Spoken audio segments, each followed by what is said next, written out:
ئامان زمان ئەوەیە کە زۆر قوتابیمان هەیە کە ڕەنگە لایەنی زانستیان باش بیتن لە قوتابخانە دیارن و مامۆستایان دەستخۆشیان لێ دەکەن و هەروەها لەلایەن دایک و باوکەکانیشەوە دڵیان پێخۆشن بەڵام ڕەنگە قوتابیمان هەیە هەم لایەنی زانستی باشە و هەشە ڕەنگە لایەنی زانستیەکەی وەک پێویستنەی بەڵام کۆمەڵە بەهرەیەکی زۆری تێدا بەهرەی هونەری تێدا بەهرەی وەرزش تێدا دەمانەیە ئەو بەهرانە بە دیار بێخین و ئەو بەهرانە پیشان بدەین.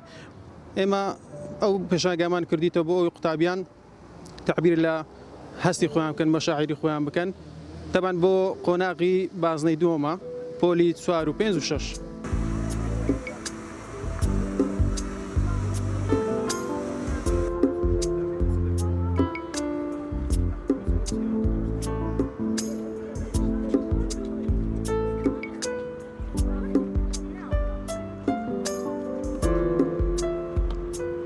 من نامسە لە قوتابخانەی عشقی سۆران ئەمڕۆ بەشداریم کردووە لە پێشانگەیەک بەکردنەوەی ئەوە وێنەکەم سنەومانە لە فیلمی فرۆزن.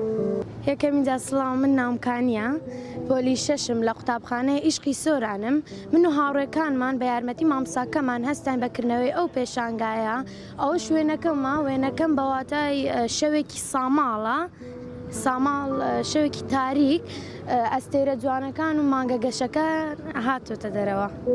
Hello, I'm a 6th grader student and my name is Chira. Me and my friends today we opened this exhibition, art exhibition, with the help of our teacher, and this is my picture that I draw. It's like a sunset, especially in summer when it's really hot. ئەمە وێنەم دروست کردیە وێنەکەشم باس لە پارتەیە ژیان دەکات کە دەبێت بازە ژیانێنی دەبێت هەموو کاتێک ژیان ڕەنگا و ڕەنگ بێت.